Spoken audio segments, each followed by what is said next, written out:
Event planner की मदद से जो होती हैं पार्टियां या जो समारोह होते हैं और जो बिना इवेंट प्लानर के, उसमें क्या फ़र्क देती है? इवेंट प्लानिंग की ज़रूरत क्यों है?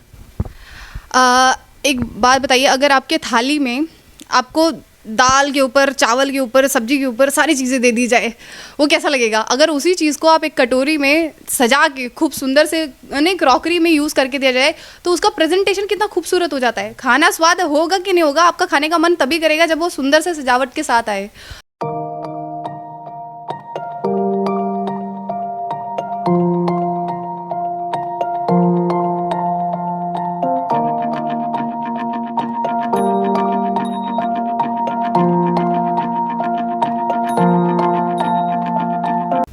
नमस्कार, मैं चंदन कुमार पांडे उत्तम सवेरा पर एक बार फिर से आपका हार्दिक स्वागत करता हूं। जैसा कि आप जानते हैं, हम लगातार विधानसभा चुनाव की कवरेज कर रहे हैं, उत्तर प्रदेश विधानसभा चुनाव की, और इसमें हम तमाम उन नेताओं से बातचीत कर रहे हैं जो चुनाव के मैदान में है या पॉलिटिकल इलेक्शन लड़ने की तैयारी कर रहे हैं। तमाम नेताओं से हमने बातचीत की, लेकिन इसी दौरान हम अपने इंटरव्यू के क्रम में कुछ अलग करते हुए आज हम उन महिलाओं को भी शामिल कर रहे हैं, जो महिलाएं, जो युवा महिलाएं, युवा उद्यमी, जो अपने बलबूते पर समाज में एक अपना खुद का मुकाम हासिल कर रही हैं, एक अपना ओहदा हासिल कर रही हैं। एक जो बोलते हैं महिला सशक्तिकरण का जो प्रधानमंत्री और देश की सरकारों का नारा है कि महिला सशक्त बने, तो उसको वो कहीं ना कहीं साकार कर रही हैं उस सपने को। उन्हीं महिलाओं में से एक हैं पूजा गोस्वामी।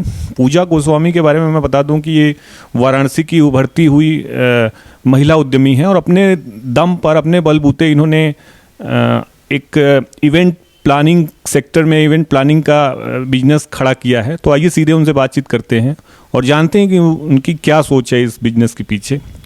पूजा जी, आपका स्वागत है हमारे चैनल पर। बहुत बहुत धन्यवाद पीजी इवेंट स्टूडियो में आने के लिए। आप शायद पहले इंटरव्यूअर है जो मेरे ऑफिस आए हैं, और इतना सम्मान देने के लिए भी बहुत बहुत धन्यवाद।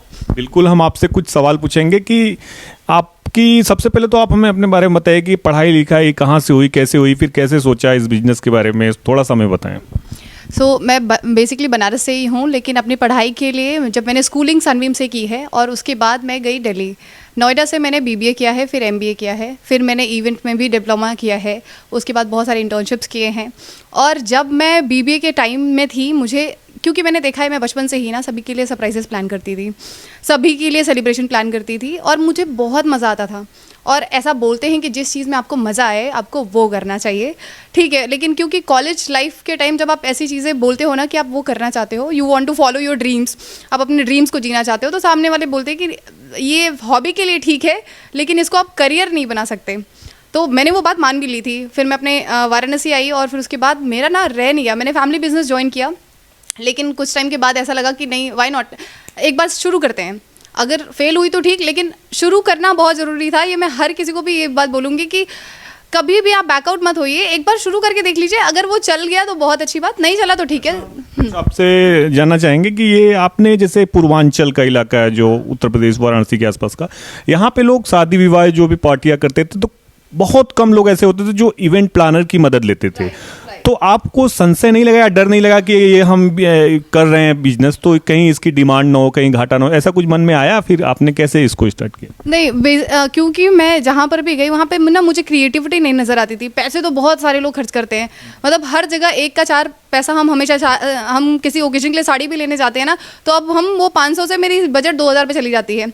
इवेंट में भी ऐसा ही होता है। तो मैंने सोचा कि मेरे अंदर वो टैलेंट है, अगर मैं सामने वाले को एक सही राह दिखा दूँ, सेम प्राइस पे अगर मैं एक छोटा सा फीस चार्ज कर दूं और उस इवेंट को बहुत सुंदर बना दूं, तो कोशिश करने वालों की हार नहीं होती। और मैंने बस कोशिश की, और मैं बताऊं, मैंने 1000 से भी ज़्यादा इवेंट्स किए हैं। मतलब क्या मानना है आपका, दिल्ली, मुंबई जैसे बड़े शहरों के अलावा वाराणसी में भी अब इस इवेंट्स प्लानर की मदद लोग ले रहे हैं बड़े पैमाने पर? बदलाव क्या दिख रहा है? बहुत सारे लोग अब इवेंट प्लानर्स, क्योंकि वो इंजॉय करना चाहते हैं। हम कहते हैं ना कि हम कमा किस लिए रहे हैं, ताकि हम खुद को एक अच्छा समय दे सकें। तो ये सेलिब्रेशन ही वो टाइम होता है जब हम खुद इंजॉय करते हैं अपने परिवार वाले लोगों के साथ, अपने फैमिली के साथ, अपने फ्रेंड्स के साथ।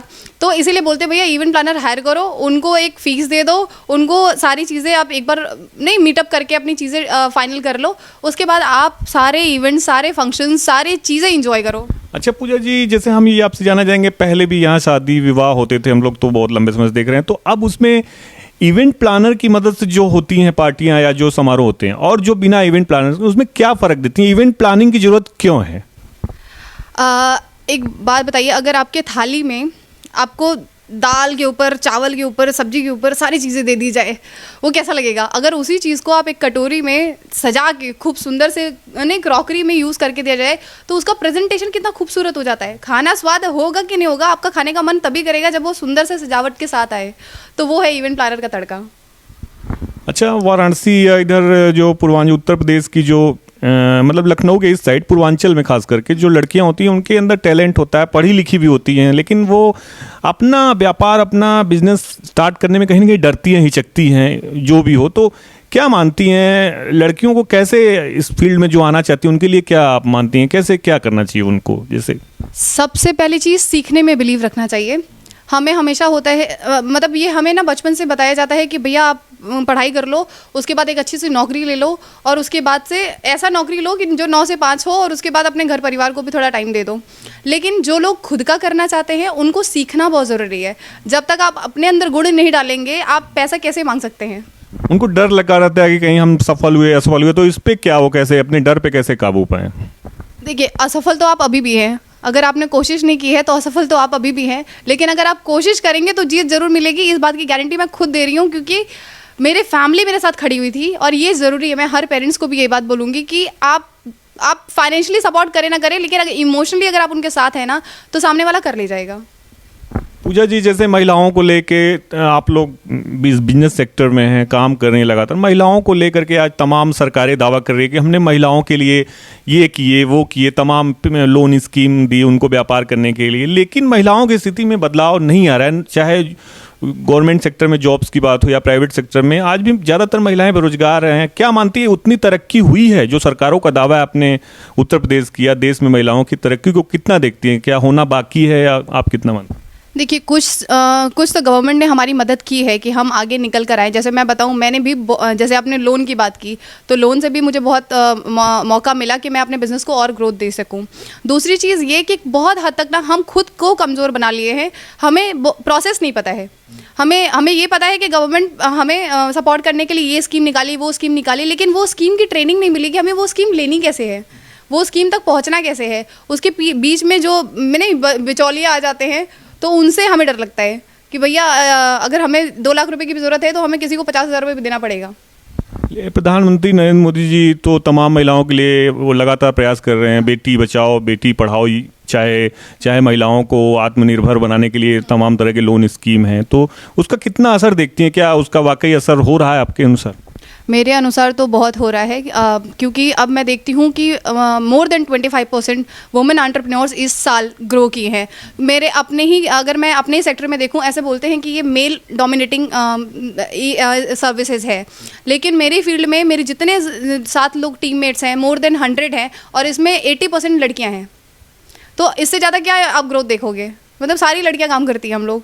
अच्छा, आज के 10, 15, 20 साल पहले बनारस में की महिलाओं में और आज के जब से नरेंद्र मोदी जी यहाँ 7 साल से हैं और गवर्नमेंट है ये, तब से महिलाओं में तरक्की कितनी हुई? आप क्या मानती हैं? आप जैसे बचपन में देखती रही होंगी, अब देखती हैं, तो कितनी तरक्की महिलाओं की मानती हैं? क्या ऐसे ही तरक्की होनी चाहिए?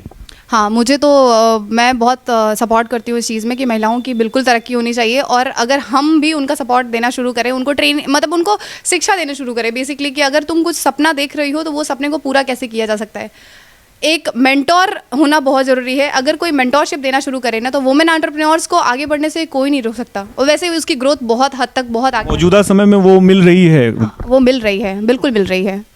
और जैसे कि आप क्या मानती हैं, आने वाले समय में सरकारों से क्या अपेक्षा रखती हैं आप और तमाम महिलाओं के लिए कि सरकार ये कार्य करे तो महिलाओं का डेवलपमेंट हो, खास करके पूर्वांचल की महिलाएं और उत्तर प्रदेश की या जो पिछड़े इलाके माने जाते थे, उनके लिए सरकारों से क्या अपेक्षा रखती? मुझे सिर्फ जैसे मैं नॉलेज पे मैं बहुत फोकस कर रही हूँ कि नॉलेज, अगर आपने किसी को ज्ञान प्रदान कर दिया ना, जैसे मैंने देखा कि बहुत सारे स्कीम्स निकले जिसमें आप शिक्षा ले सकते हैं। जैसे आपने कंप्यूटर सीखना है तो आपने कंप्यूटर सीख लिया, उसके बाद आपको रोज़गार मिल जाएगी किसी भी, क्योंकि कंपनीज आ रहे हैं। हम जैसे लोगों को भी नहीं, कंप्यूटर की शिक्षा वाले लोग ही पसंद आते हैं। हमें भी सेल्स वाले ही लोग पसंद आते हैं, हमें भी एक डिज़ाइनर स्किल का माइंड जो कंप्यूटर पे भी काम कर सके। तो अगर ये नॉलेज बढ़ना शुरू होगा ना तो एम्प्लॉयमेंट अपने आप बढ़ना शुरू हो जाएगी। और यही हम एक अपेक्षा रख रहे हैं कि गवर्नमेंट सिर्फ नॉलेज वाले सेक्टर पे थोड़ा ज़्यादा काम करे, हमें अपॉर्चुनिटीज़ और दे, क्योंकि हमें बहुत कॉम्पिटिट करके निकलना होता है अपने घर से, है ना। हमें हमारे घर वालों को भी बताना होता है कि मम्मी मेरे पे ट्रस्ट रखो, मैं ये कर ले जाऊंगी। एक लड़का कुछ करेगा तो ठीक है, थोड़ा रहता है कि ये तो कर ले जाएगा, लेकिन लड़की को भरोसा दिलाना पड़ता है अपने घर में कि मम्मी ठीक है, अगर आज मैं 8 बजे लेट आ रही हूँ घर, तो हो सकता है 10 बजे लेट आ रही हूँ, 2 बजे लेट आ रही हूँ, तो वो इसलिए आ रही हूँ क्योंकि मैं बहुत मेहनत कर रही हूँ, और मेरे मेहनत पे भरोसा रखो क्योंकि गवर्नमेंट भी मेरी मदद करने वाला है। अच्छा, आपसे एक पॉलिटिकल क्वेश्चन पूछ लेंगे मैम कि जैसे प्रियंका गांधी की अभी बोल रही हैं मौजूदा समय में कि लड़की हूँ, लड़ सकती हूँ, तमाम दावा कर रहे हैं कि महिलाओं को 40% टिकट देंगे, उनके लिए तमाम कार्य करेंगे। लेकिन जब यूपीए गवर्नमेंट थी 10 साल तक, तो बनारस में बहुत मतलब उतना डेवलपमेंट का खाका उन लोगों ने नहीं खींचा जितना अभी चल रहा है। तो क्या मानती हैं, उनका ये मतलब केवल महिलाओं को मत लेने के लिए चुनाव में जो बयानबाजी होती है उससे कितना सही गलत मानती हैं, और क्या इस पर? तो इससे तो आप देख सकते हैं कि वुमेन पावर बढ़ा है, इसलिए वुमेन पावर का सपोर्ट कितना अच्छा लिया जा रहा है। और अगर ये प्रियंका गांधी करने का सोच रही हैं तो बहुत अच्छी बात है। हम आपसे उम्मीद करते हैं कि आप ये बहुत अच्छा करें, हमारी ही ग्रोथ होगी और हमें हमारी ग्रोथ मिलेगी तो हमें हमारा पावर मिलेगा बेसिकली। तो बस इतना ही कह सकती हूँ। तो ये थी हमारे साथ पूजा गोस्वामी, युवा उद्यमी, इवेंट्स प्लानर का इनका बिजनेस है, और इन्होंने तमाम महिलाओं के मुद्दे पर हमसे बातें साझा की और अपनी बातों को बताया कैसे महिलाओं के लिए सरकारों को क्या करना चाहिए, उनके नॉलेज पे, उनके एजुकेशन के लिए कार्य करना चाहिए। उत्तम सवेरा के लिए मैं चंदन कुमार पांडे, अशोक पांडे के साथ, धन्यवाद।